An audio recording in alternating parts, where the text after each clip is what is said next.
기도하겠습니다. 하나님 아버지, 오늘 또 우리들에게 아주 즐겁고 활기차고 행복한 주일을 허락해 주셔서 감사합니다. 오늘 우리가 이렇게 또 이 시간을 잘 기억하여서 하나님 앞에 나왔습니다. 이 예배 시간에 모인 우리 친구들 한 사람 한 사람 모두가 이 시간 하나님과 더욱더 가까워지는 시간 보내게 하시고, 우리들의 모습을 통하여서 하나님께서 누구보다 기뻐하시고 영광 받으시는 그 귀한 시간이 될 수 있도록 하나님께서 함께해 주세요. 예배 처음 시작하는 시간부터 마치는 시간까지 우리가 온전히 예배에 집중하여서 하나님의 말씀을 잘 받아들여 변화되는 우리 소년부 친구들이 될 수 있도록 하나님께서 함께해 주세요. 감사드리며 예수님의 이름으로 기도드립니다. 아멘. 자, 이제 우리 함께 또 뭘 해야 될까요? 이쯤 되면 눈치가 좀 생겼을 것 같은데. 찬양이요. 찬양하기 전에 전사님 맨날 하는 게 있잖아요. 헌금은 아니고. 몸풀기요. 자, 우리 스트레칭 한번 해볼까요? 우리 친구들. 몸에 좀 맞았다. 네, 굳어있는 몸 좀 딱 풀어야 우리 또 힘차게 하나님을 찬양할 수 있잖아요. 고개도 돌려보고, 네, 자리에 다들 일어섰. 네, 일어섰. 자, 전우사님도 일어섭니다. 자, 잘 일어서서 허리도 한번 돌려보고, 갑자기 허리 뿌드득 할 수 있으니까 허리도 한번 딱 돌려보면서 우리 막 점프도 하고 해야 되니까, 네, 시간 전우사님이 찬양하실 때 동안 우리 친구들 몸 풀면서 우리 힘차게 하나님을 찬양할 준비해 보도록 하겠습니다.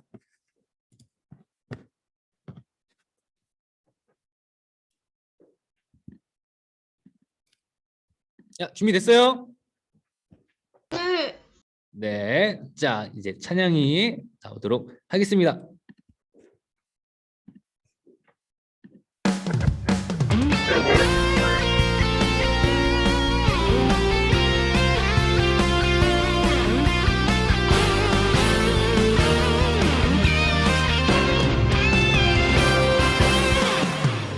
나는 야곱의 외로운 하나님 사랑 세상에 살지만 하늘을 품네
귀하신 주 존귀하신 주님께 경배하리 자유케 하신 주 내가 뜨는 때부터 내가 지는 날까지의 매일 주와 함께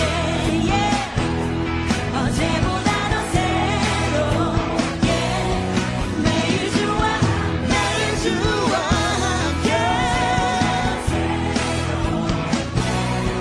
아침에 주 경배하며 저녁에 주 높이리 나 매일 사랑스러운 주와 날마다 더 새롭게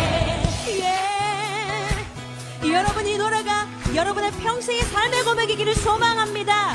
아멘. 날마다 날마다 더 새롭게 날마다 어제보다 더 새롭게 날마다 날마다 더 새롭게 날마다 어제보다 더 새롭게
자, 이제 우리 자리에 앉아서 이제 하나님께 준비한 헌금 예물을 드리는 시간 갖도록 하겠습니다. 우리 함께 헌금 올려드릴 때 우리 헌금 찬양 우리 입술을 통해서 고백하도록 할게요.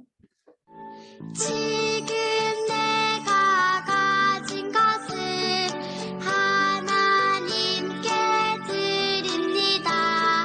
하나님 나라 위하여 아름답게 쓰이는 예물이니 즐거운 맘 감사한 마음으로 하나님께 드립니다.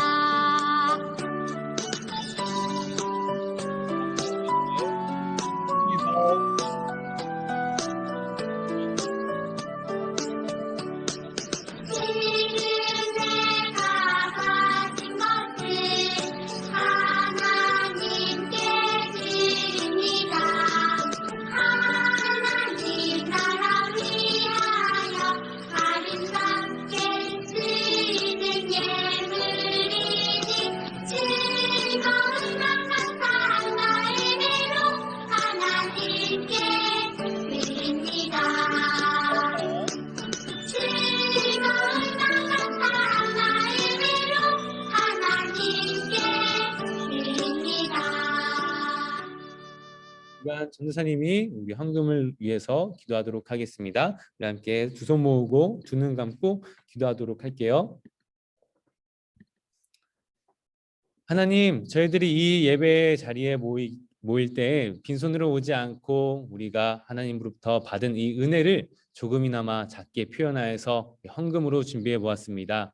하나님께서 우리 친구들이 준비한 이 헌금을 보시고 기뻐 받아주시며 저희가 이 모든 것이 하나님의 은혜임을 고백할 때 하나님께서 저희가 이 누리는 모든 은혜 위에 더욱더 풍성한 은혜를 허락해 주셔서 우리 친구들이 하나님께 올려드리는 것을 전혀 아깝게 여기지 아니하고 즐거운 마음으로 아낌없이 드릴 수 있는 그런 마음과 믿음을 가진 우리 소년부 친구들이 될 수 있도록 함께해 주세요. 하나님께서 이 물질을 가지고 도움이 필요한 곳에마다 하나님의 필요를 따라 하나님의 영광을 위하여서 정말 이 헌금이 잘 사용될 수 있도록 하나님께서 함께해 주셨고 저희들이 이 헌금을 통해 우리 이웃과 함께 즐거움을 기쁨을 나눌 수 있는 우리 소년부 친구들 될 수 있도록 함께해 주세요. 감사드리며 예수님의 이름으로 기도드립니다.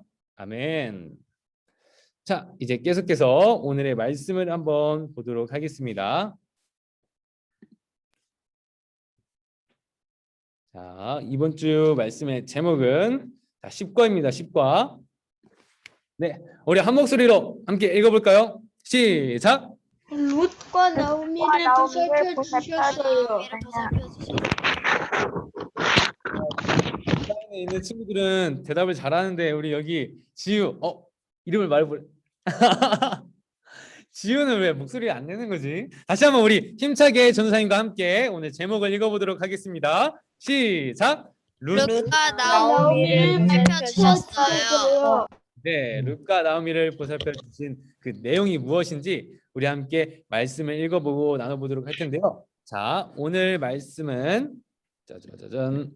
자, 룻기 2장 12절 말씀 되겠습니다. 우리 친구들 준비한 성경책을 펼쳐서 사사기 다음에 나오는 이 룻기 2장 12절 말씀을 한번 직접 찾아보도록 할게요. 네.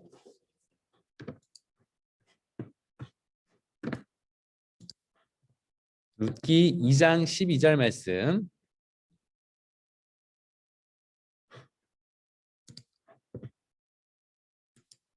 자, 성경책을 펼쳐서 한번 다 찾아보세요. 다 찾은 줄로 생각하고, 네, 룻기 2장 12절, 구약 성경 룻기 2장 12절.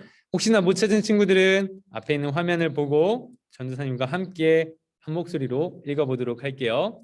시작.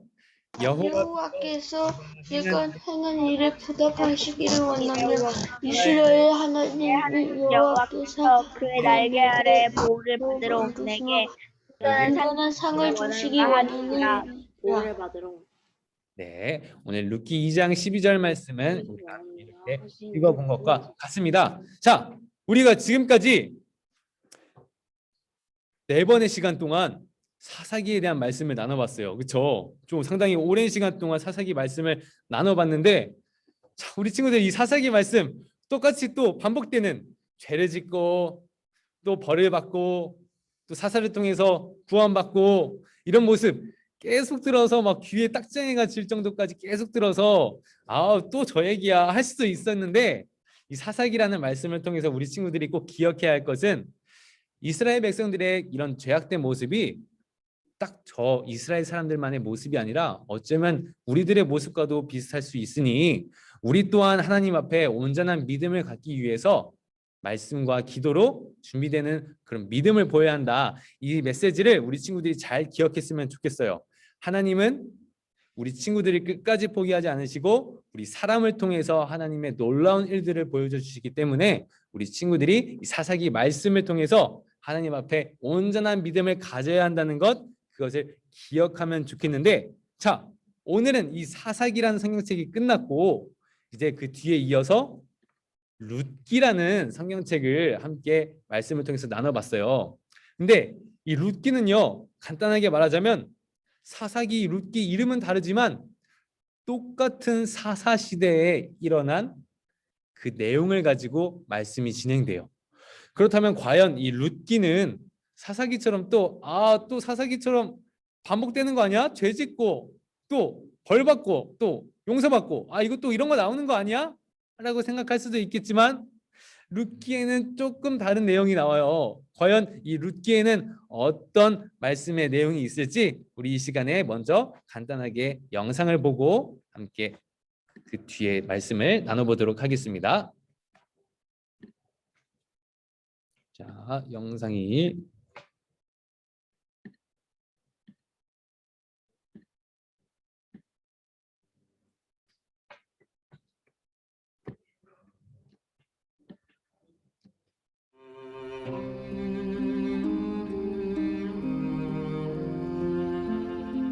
나오미는 유다 베들레헴에서 남편과 두 아들과 함께 살고 있었어요.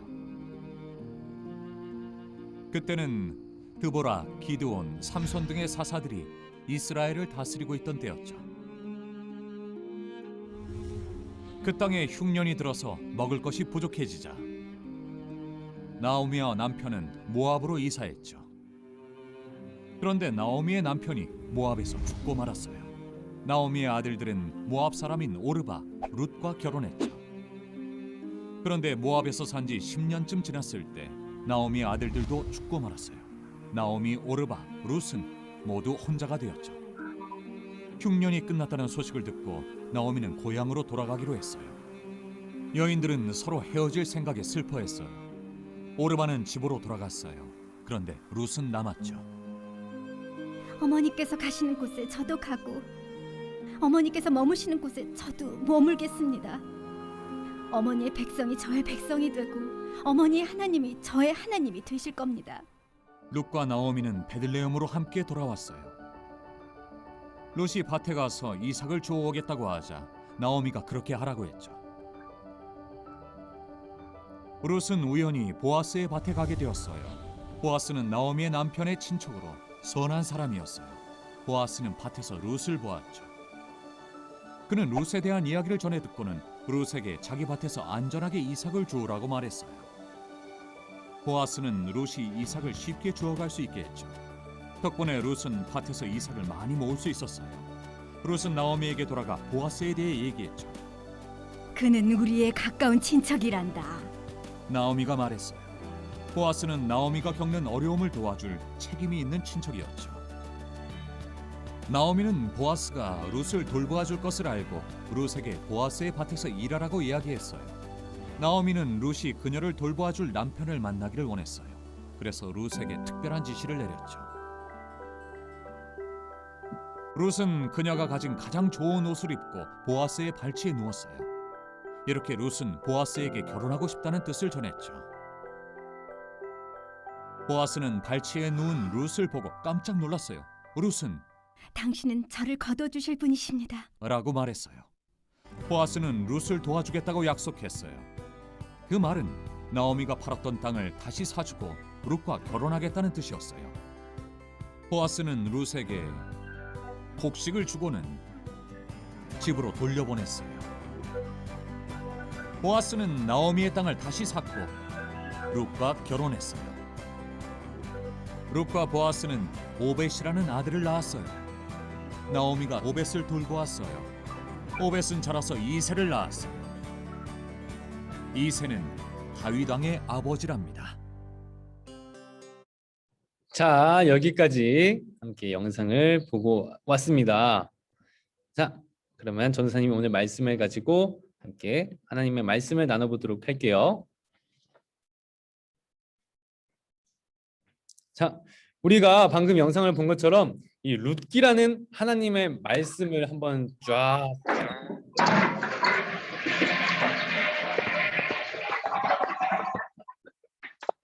그래서 오늘 한번 네, 자, 네, 방송 사고였습니다. 자, 커트 다시 지금부터 자, 우리가 룻기라는 하나님의 말씀을 살펴보고 왔는데요. 전도사님이 아까 처음에 얘기했잖아요. 이 룻기와 사사기는 같은 사사시대의 배경으로 하는 하나님의 말씀인데 분위기가 180도 다르다고 잠깐 얘기했어요. 사사기 때는 우리 친구들이 기억하는 것처럼 막 사람들이 막 욕심이 많고 완악하고 자기만 생각하고 이기적인 그런 모습을 보였어요. 예를 들어서 지지난주에 우리 삼손이 나왔던 그 당시의 상황을 생각해 보세요. 이스라엘 백성들은요, 자기 민족 사람인 이 사사 삼손을 블레셋 사람들한테 내어주면서 자기들이 살고자 했던 그런 이기적인 모습을 보였는데요. 근데 오늘 말씀에 나오는 룻기는 어때요? 비록 처음에는 조금 슬펐던 것 같지만 가면 갈수록 점점점 뭔가 화목하고 따뜻하고 뭔가 정겨운 그런 화면이 분위기가 연출되는 걸 우린 볼 수 있었어요. 마치 우리가 이제 사사기를 계속 보면서 부쩍 메마른 땅에 아주 시원한 단비가 싹 쏟아지듯이 이 룻기는 사사시대의 마지막에 이르러서 조금 우리들한테 정겹고 따뜻한 그런 모습을 보여줬어요. 자, 특별히 이 룻기에는 어떤 사람들이 나오냐면 대표적으로 이 룻과 이 보아스라는 사람이 대표적으로 나타나요. 우리는 오늘 말씀을 통해서 이 룻과 보아스를 통해 이 모습을 살펴보면서 우리가 어떻게 따뜻한 모습을 나눠야 하는지, 룻과 보아스가 주변 사람들을 도와준 것처럼 우리 또한 어떤 모습을 가져야 하는지 그 내용을 함께 나눠보려고 하는데요. 자, 먼저 영상을 기억해 봤을 때 이 룻은 어떤 모습을 보였죠? 처음엔 좀 슬펐어요. 이 룻이 결혼을 했는데 남편을 먼저 하늘나라로 보낸 거예요. 근데 이 룻만 그랬냐? 룻뿐만 아니라 시어머니인 나오미도 그랬고 또 오르바도 그랬고 이 세 사람이 모두 남편을 먼저 하늘나라로 떠나보낸 거예요. 정말 그래서 이 세 사람은 어떻게 해야 하나 정말 걱정이 컸을 텐데 이 나오미가 이 두 명의 며느리한테 이렇게 얘기하잖아요. 애들아, 이제 너희도 너희들의 인생을 위해서 살아. 나처럼 힘없고 늙어서 혼자 남은 이 시어머니 생각하지 말고 너희도 이제 너희 인생을 위해서 고향으로 돌아가 살도록 해라 라고 이야기했어요. 이 이야기를 들은 두 명의 며느리는 처음에 모두 다 슬퍼했어요. 하지만 결국 오르바는 그 슬픔을 뒤로한 채 자신의 갈 길을 갔고 이 룻만이 이 나오미 앞에 남아서 이렇게 얘기했던 것 같아요. 아니, 저는 그래도 아직 젊기 때문에 저의 인생을 혼자서 책임지며 살 수 있지만 시어머니인 나오미는 나이도 많이 드셨고 힘도 없고 그런데 누가 돌봐주면서 어떻게 살아갈 수 있겠습니까? 제가 시어머니인 그 나오미를 도와주면서 함께 살겠습니다 라고 고백을 했던 것 같아요. 그래서 룻은요, 이 나오미를 떠나지 않고 나오미의 곁에서 대신해서 이 룻이 밭에 나가 곡식을 주워다가 함께 생계를 유지하며 생활했던 그런 모습을 보이면서 시어머니인 나오미를 자신의 부모처럼 도와주는 그런 따뜻한 모습을 보였어요. 자, 그렇다면 두 번째로 우리 보아스는 어떤 따뜻한 모습을 보였죠? 룻이 나오미를 위해서 대신해서 밭에 나와서 땅에 떨어진 이 곡식들을 주우면서 일을 할 때 이 보아스는 그런 룻을 보고 본체 만체 무시하거나 그러지 않았어요. 오히려 이 룻을 유심히 살펴보다가 룻한테 이렇게 얘기했어요. 룻, 당신은 주변 사람 눈치 볼 거 없이 마음대로 이 곡식을 주워 가세요. 저 신경 쓸 필요 없습니다. 자신이 원하는 대로 이 곡식을 주워다가 가면 돼요. 이렇게 얘기했어요. 그런데요, 그 당시에는 옛날 이스라엘에는 하나의 규칙, 법 같은 게 있었어요. 그게 무엇이냐면 이 가난한 사람들을 돌보는 그런 법 같은 게 있었는데, 이제 보아스처럼 자기 밭을 소유한 사람이 곡식을 수확할 때가 되잖아요. 그럼 이렇게 곡식을 거둬들일 텐데 그 곡식을 수확하다가 뽀르고 몇 개가 듬성듬성 땅에 떨어질 때가 있을 거 아니에요. 그럴 때 그 땅에 떨어진 그 곡식은 굳이 다시 주워가지고 챙기지 마라. 그 땅에 떨어진 곡식은 혹시나 주변에 자기의 밭을 가지지 못한 사람들, 형편이 어려운 사람들, 이 가난한 사람들이 그 밭에 땅에 떨어진 곡식을 주워갈 수 있도록 너희가 배려를 해라라는 규칙과 이런 법이 있었는데, 이 보아스는 이 규칙을 지키면서 자신의 밑에 있던 일하는 직원들한테 이렇게 얘기하는 거예요. 저 룻이 땅에 떨어진 곡식을 주워가는데 조금밖에 없을 수도 있으니까 너희들은 수확할 때 일부러 조금씩이라도 더 듬성듬성 바닥에 딱 떨어지면서 눈치껏 센스 있게 이렇게 룻이 많이 곡식을 주워갈 수 있도록 도와주면 어떨까라는 이야기를 하면서 도움을 주는 그런 모습을 보였어요. 뿐만 아니라 이 보아스는요, 그런 룻과 나오미의 상황을 다 듣고 난 뒤에 룻과 자신이 결혼함으로써 이 룻, 나오미를 책임져 주겠다는 그런 모습, 그런 친절, 그런 도움의 손길을 보여요. 또 그 당시에 어떤 규칙이 있었는지 전사님이 설명해 주자면, 옛날에는요, 자신의 친인척 중에 가까운 형제 중에 한 형제가 있는데 결혼을 했지만 자식을 낳기도 전에 하늘나라로 떠나는 형제가 있다면 그 형제를 대신해서 가장 가까운 친척이 대신 결혼해서 자식을 낳아 이 대를 이어주는, 자손을 쭉 낳아주는 그런 결혼 제도가 있었어요. 결혼법이 있었는데 보아스가 그걸 지킨 거예요. 그런데 사실 말씀을 자세히 보면은 이 보아스보다 이 룻에게 더 가까운 친척이 있었거든요. 그런데 보아스는 굳이 자기가 룻을 책임져 주지 않아도 됐지만 두 팔을 걷어서 앞장서서 자신이 룻의 남편이 되어 이 룻과 나오미를 책임져 주며 도와주겠다는 그런 따뜻한 모습을 보였어요. 자, 이렇게 룻과 보아스의 따뜻한 모습, 남들에게 도움의 손길을 건네는 이런 모습을 간단하게 살펴봤는데요. 룻과 보아스는요, 그 당시에 아주 어둡고 칙칙한 사사시대에 해와 같이 빛나는 모습을 보여준 거예요. 그 당시에 사사시대에 있던 사람들은 자기만 생각하고 그리고 또 욕심만 부리고 이기적인 모습, 그런 모습을 보였던 사람들이 수두룩한데, 이 룻과 보아스는요, 고개를 들어서 주변을 살피며 나의 도움이 필요한 사람이 누구인지, 그리고 그 사람들에게 내가 어떻게 도와줄 수 있는지 그걸 잘 알았던 사람들이었던 것 같아요.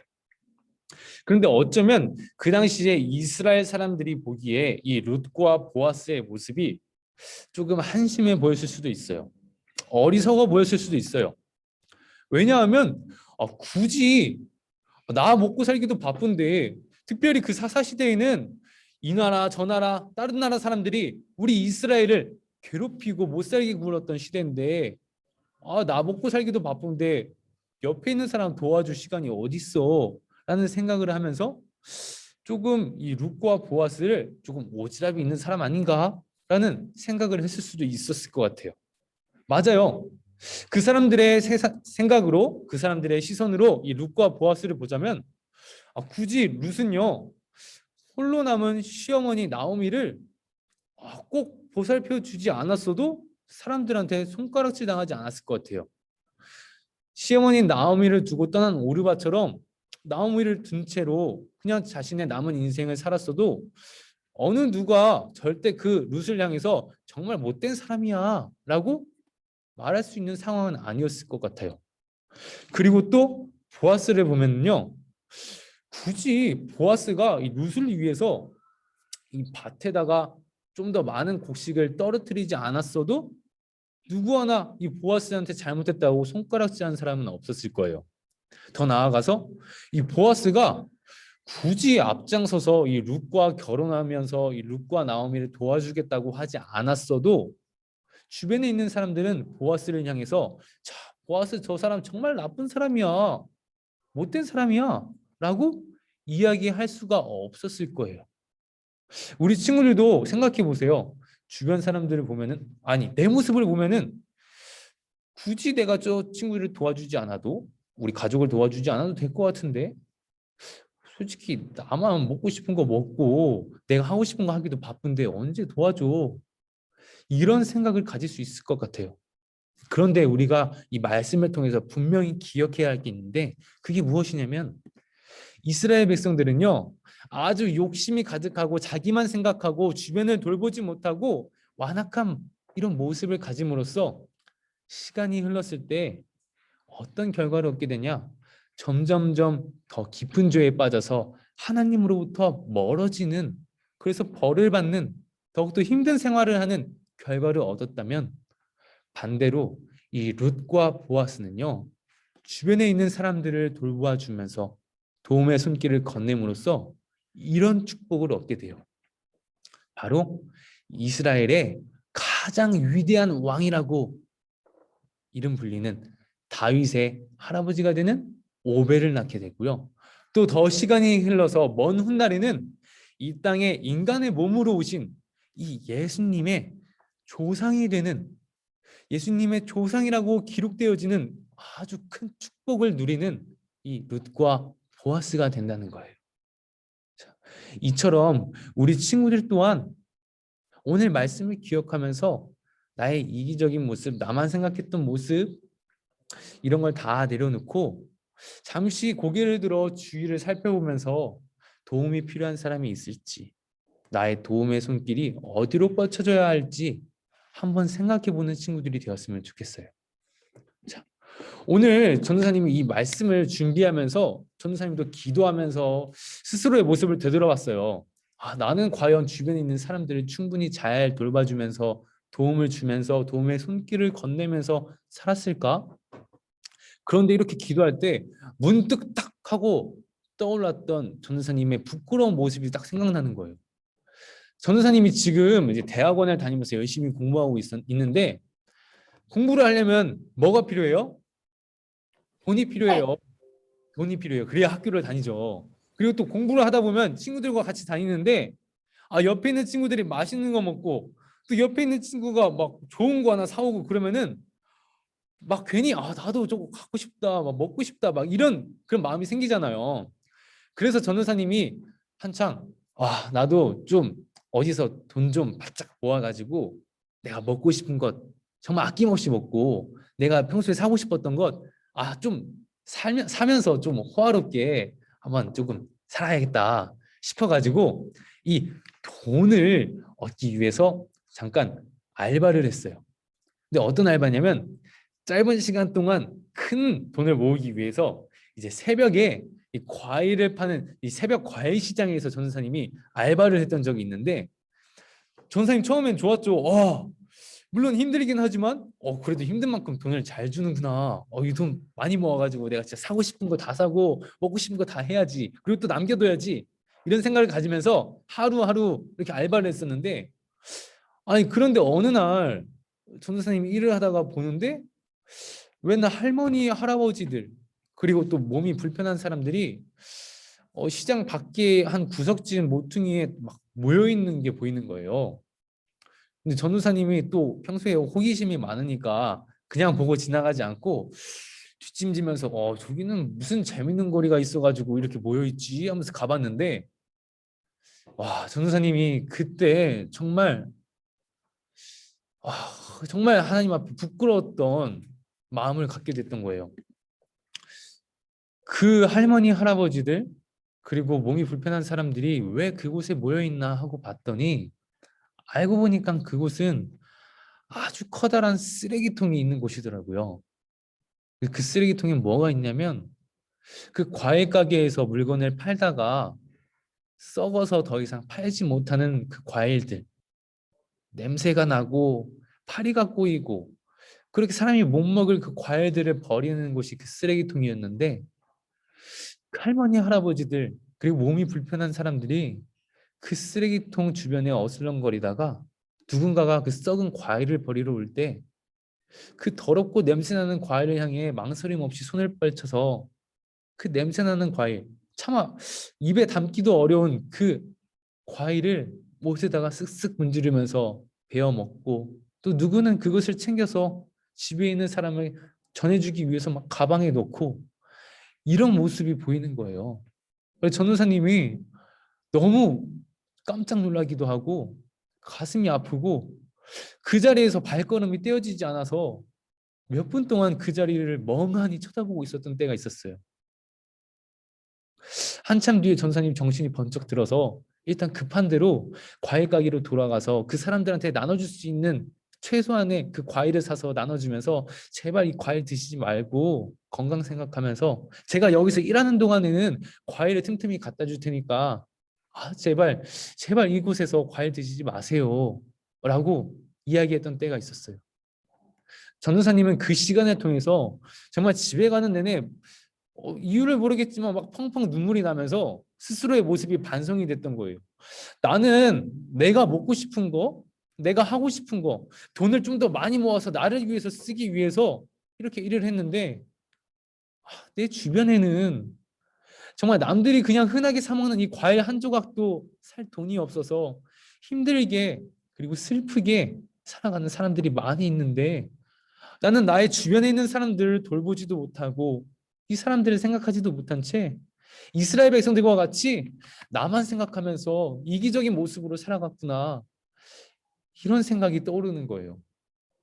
그러면서 오늘 이 룻기 말씀을 우리 친구들한테 전하라고 전사님한테 주신 이 하나님께 너무나도 고마운 거예요. 전사님부터가 다시 한번 그때를 떠올리면서 내 주변에 내가 평소에는 정말 이웃을 위해서 살아가겠다고, 이웃에게 내가 하나님께 받은 이 사랑을 전하겠다고 말만 하면서 정작 나는 정말 내 가까이에서 나의 도움이 필요한 사람들, 이런 사람들한테 내가 이 도움의 손길을 잘 전하고 있었나? 라는 생각이 들었어요. 우리 친구들도 한번 생각해 볼까요? 우리 친구들의 주변에는 도움이 필요한 사람들이 누가 있을까요? 가족이 될 수도 있고요. 학교에서 소외받는, 힘들어하는 친구들이 될 수도 있고요. 주변에 우리 친구들이 평상시에는 생각하지 못했지만 곰곰이 기도하면서 떠올려 봤을 때 생각나는 그런 사람들이 있을 거예요. 그렇다면 우리 친구들은 그 사람들을 위해서 무엇을 할 수 있을지 생각해 보면서 그 사람들에게 내가 어떻게 해야 할까 고민하며 행동해 보는 그런 친구들이 되었으면 좋겠어요. 오늘 말씀에 나온 룻과 보아스는요, 맞아요, 굳이 도와주지 않았어도 돼요. 하지만 이 룻과 보아스가 굳이 주변에 있는 사람들을 도와주면서 도움의 손길을 건넬 수 있었던 이유는 바로 하나님을 향한 믿음이 있었기 때문에, 내가 하나님을 믿는 사람이라면 마땅히 나의 주변에 있는 사람들을 도와줘야 하는구나 라는 걸 깨닫는 사람들이었기 때문에 망설임 없이 주저함 없이 도움의 손길을 뻗칠 수 있었던 거예요. 전도사님은 우리 친구들이 이 룻기 말씀을 통하여서 이스라엘 백성들과는 다르게, 이 세상 사람들은 자기만 생각하면서 남들은 챙기지 않고 내 이익을 위해서, 내 욕심을 위해서 살아간다면 그걸 따를 것이 아니라 우리는 조금 손해보고 조금 힘들고 조금 희생하더라도 우리 주변에 있는 사람들을 바라보면서 나의 도움이 필요한 곳이 어디 있을까라는 생각을 하며 도움을 통해 기쁨을 누리는, 이 도움을 줄 때 행복을 누릴 수 있는 우리 소년부 친구들이 되기를 예수님의 이름으로 축복합니다. 전사님, 이 시간 우리 함께 기도했으면 좋겠는데요. 기도할 때 이 룻과 보아스의 모습을 기억하면서 나의 삶에 적용해 보면서 기도했으면 좋겠어요.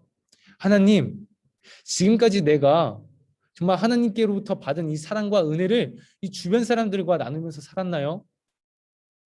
혹시 나도 나를 위해서 욕심을 가득한 모습으로 이스라엘 백성들과 같은 모습으로 살아가진 않았나요? 물어보며, 하나님, 이 시간을 통해서 저는 이 룻과 보아스처럼 마땅히 주변 사람들을 도우며 주저함 없이 주변 사람들에게 도움의 손길을 펼치는 그런 내가 되겠습니다. 라는 다짐을 하며 기도하는 시간 함께 가졌으면 좋겠습니다. 이 시간 우리 함께 오늘의 말씀을 기억하면서 두 손 모으고 두 눈 감고 기도하도록 하겠습니다. 우리 함께 기도하도록 할게요.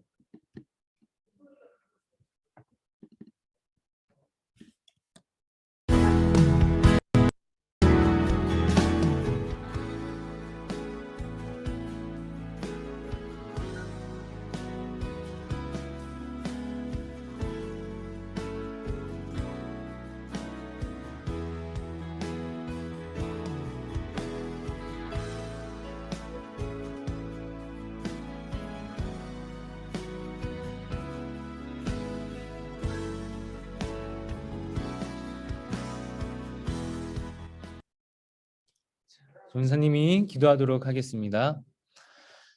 하나님, 오늘 또 저희들에게 하나님의 뜻이 무엇인지, 하나님의 마음이 어떤 마음인지 말씀해 주시고 가르쳐 주셔서 감사합니다. 생각해 보면 저희들은 지금까지 주변 사람들에게 많은 도움을 받고 특별히 하나님께로부터 정말 큰 사랑과 은혜를 거저받았음을 깨닫게 됩니다. 하지만 되돌아보면 저희들은 거저받은 그 하나님의 은혜와 사랑을 과연 이 주변을 향하여서, 이웃을 향하여서 아낌없이 나눠주고 있는지 되돌아봅니다. 혹여나 우리가 알게 모르게 우리 이기심을 가지고 주변 사람들을 돌보지 않으며 나만을 위해서 살았더라면 이 시간을 통하여서 저희가 변화된 모습을 가져 고개를 들어 도움이 필요한 사람들이 누구인지 살펴보며 그 사람들에게 도움의 손길을 아낌없이, 주저함 없이, 멈춤 없이 건넬 수 있는 우리 소년부 친구들이 될 수 있도록 하나님께서 우리 친구들의 믿음과 마음을 더욱더 굳세게 함께 주시옵소서. 우리 친구들이 이 말씀을 통하여서 더욱더 하나님의 기쁨이 되는 하나님의 자녀가 되기 원합니다. 이 세상 사람들이 바라볼 땐 어리석고 한심해 보일 수 있을지라도 하나님 앞에서 온전한 모습으로 사랑을 나누며 살아가는 우리 소년부 친구들 모두가 될 수 있도록 하나님께서 복을 내려주시며 은혜로 함께 주시옵소서. 감사드리며 이 모든 말씀 예수님의 이름으로 기도드립니다. 아멘. 자, 여기까지 우리 함께 하나님의 말씀을 나눠보았는데요. 네, 오늘 말씀을 잘 기억하면서 우리 친구들이 다음 주 이 시간에 모일 때까지 정말 주변 사람들에게 도움을 주며 도움을 실천하는 우리 친구들이 됐으면 좋겠습니다. 네.